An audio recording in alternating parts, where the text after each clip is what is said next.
kita lanjut ya pembahasan Android tadi. Kemudian beberapa juga menentukan smartphone pertama yang menggunakan Android itu sudah saya jelaskan tadi. Ini kira-kira bentuk fisik yang pertama ya dari smartphone pertama yang menggunakan Android. Masih ada layar fisiknya, saya lihat ini. Saya layar fisik, sudah ada tombol home, back, dan seterusnya. Kalau sekarang kan ini sudah pindah ke layar seperti itu. Malah sebagian besar HP sekarang itu udah pakai keyboard fisik lagi. Seperti itu. Nah, rilis Android ya, sampai sekarang nantilah pada versi ketiga ini baru diberikan nama ya, sesuai dengan penjelasan awal. Jadi awalnya kan ada Astro Wonder, cuma terkait dengan masalah lisensi akhirnya dibatalkan. Nantilah versi yang ketiga ini baru Android itu punya nama.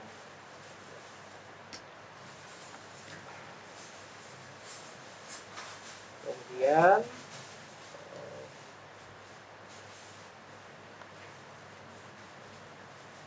ini berurut-urutnya H I J K L M N O P. Sekarang berubah ya, orang menggunakan Android 11. Untuk lebih jelas nanti silakan Anda cari ya penjelasan detailnya terkait dengan rilis Android. Karena biasanya ini banyak masuk pada pembahasan skripsi teman-teman Anda yang membahas aplikasi terkait dengan Android. Ya, jelasnya Android sampai sekarang masih berkembang, ya, masih dikembangkan dan ya masih mempunyai bangsa yang cukup besar ya, sangat besar malah. Seperti itu. Nah, kelebihan Android ini karena dia bisa di custom. Jadi Samsung punya ciri khas ya, walaupun sama-sama menggunakan Android, Samsung misalnya Samsung, Huawei, dan tipe HP yang lain ya. Samsung, Huawei, kemudian Xiaomi sama-sama menggunakan Android, tetapi dia memiliki ya kekhasan masing-masing pada antarmuka. Jadi dia custom, dia bisa ubah. Belum lagi apa istilahnya pasar aplikasinya ya. Jadi Play Store itu kan banyak sekali aplikasi di situ.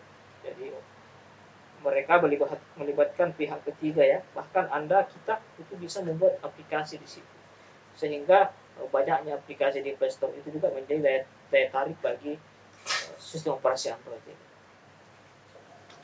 Nah, kemudian kita ambil sedikit tentang Symbian ya, karena Symbian juga pernah besar ya di zamannya Nokia, gitu kan? Di zamannya Nokia itu hingga mungkin tahun 2013, 2014 itu mulai menurun, bahkan tidak dikembangkan. Nah, Symbian itu berasal dari sebuah perusahaan, berasal dari sistem operasi ya, berasal dari sistem operasi yang bernama Epoch ya. Kemudian sistem operasi ini dikembangkan oleh sebuah perusahaan software yang bernama ya Version ya. Mungkin ini singkatan pada tahun 1990. Kemudian tahun 98 ya terjadi kerjasama antara vendor-vendor besar, ada Ericsson, Nokia, Motorola termasuk Version ini untuk mengeksplorasi, hanya membuat ketemu antara perangkat-perangkat yang berbeda. Kemudian mereka beri nama dengan Symbian ya. Kemudian ya tahun 2004 ya Xion ini menjual sahamnya dan hasil kerjasama ini menghasilkan ya Epoch Series 5 atau dikenal juga dengan istilah Symbian OS versi 5. Kemudian tahun 2008 Nokia mengumumkan akuisisi Symbian, artinya Nokia mengambil alih kepemilikan saham dari Symbian. Kemudian ya tahun 2013 Nokia tidak lagi mengembangkan Symbian ya. Sejak 2011 Nokia beralih ke Microsoft Windows Phone sebagai platform utama ya. Kita tahu bahwa Nokia itu ya HP yang cukup ya dia merupakan brand yang cukup sangat terkenal pada saat itu ya. Jadi saya menggunakannya tahun 2002 lah, 2002, 2003, mungkin 2003. Gitu. Ya. Bahkan sejak saya SMA pun sudah ada yang menggunakan handphone pada saat itu, lagi apa namanya istilahnya lagi mulai ada ya. Nah, handphone kan pada saat itu masih menjadi sesuatu yang cukup mahal. Cuma setelah tahun-tahun 2000-an ya, 2000 ke atas mungkin, yaitu sudah mulai turun harganya. Termasuk pulsa juga dulu mahal, ya. Cuma berangsur-angsur menjadi semurah sekarang. Itu. Belum ada paket data pada saat itu. Nah, kita tahu bahwa Android itu di tahun 2008 itu sudah mulai ada ya, dan mulai tenar itu sudah mulai meningkat penjualannya. Maksudnya HP atau smartphone yang menggunakan Android itu mulai 2010 sudah mulai kelihatan penjualannya, sudah menjadi saingan dari Nokia. Nah, cuma karena kebijakan usaha atau kebijakan manajemen Nokia pada saat itu masih memilih Symbian sebagai sistem operasinya, maka ya grafik penjualannya itu dikalahkan ya, atau penjualannya itu dikalahkan oleh platform Android dan iPhone pada saat itu, karena ya dua vendor ini istilahnya mereka berinovasi ya, sehingga mengadopsi sistem layar sentuh, sementara handphone Nokia pada saat itu masih istilahnya belum layar sentuh. Ya entah bagaimana ya, apakah orang lebih mau mencoba fitur yang baru dari Android dan iPhone atau seperti apa, keberuntungan itu beralih ke dua vendor ini, ya, vendor Android dan iPhone ini. Kalau Anda baca-baca sejarahnya, itu memang Nokia itu cepat sekali menurun drastis penjualannya di awal-awal kemunculan Android dan iPhone ini. Seperti itu. Apalagi Samsung pada saat itu juga pengguna Symbian itu beralih, ya. Nah, itu beralih menggunakan apa namanya Android ya, seperti yang kita lihat sekarang ya. Ya saya dengar juga Samsung sekarang membuat sistem operasi sendiri. Saya lupa namanya, mungkin Tizen kalau tidak salah.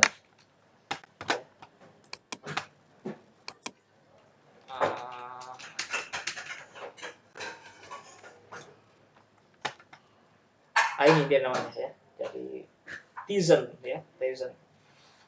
Itu. Kemudian ya, sehingga tahun 2013 itu Nokia tidak mengembangkan lagi OS Symbian. Seperti itu. Ya, kenapa? Karena sejak 2011 akhirnya Nokia beralih ke Microsoft Windows Phone sebagai platform utama. Ya, sebagai platform utama artinya kebijakan ini membuat popularitas Symbian itu semakin turun. Ya, karena kita tahu bahwa Nokia itulah yang menggunakan OS Symbian dalam perangkat-perangkat handphonenya. Seperti itu. Dan ya kalau tidak salah juga ya, Microsoft itu membeli Nokia pada tahun 2013. Ya, dibeli. Nah, ini terkait dengan historinya ya, saya ambil dari slide dari luar. Coba Anda lihat mulai dari tahun 80 dan seterusnya, namanya belum Symbian. Nah, kemudian nantilah di sini ya, tahun 2001, 2003, 2004 berkembang terus. Ya, ini masih dari Symbian, kemudian akhirnya mungkin ini slide apa namanya, slide-nya lama ya, slide lama sehingga belum ada update-nya. Jadi yang jelasnya ya Symbian sekarang itu tidak setenar Android dan iPhone. Mungkin sudah terhenti sekarang. Ya. Itu sudah terhenti 2000 ya, ini kan Nokia ini kan yang istilahnya yang membesarkan Symbian seperti itu untuk OS-nya. Nokia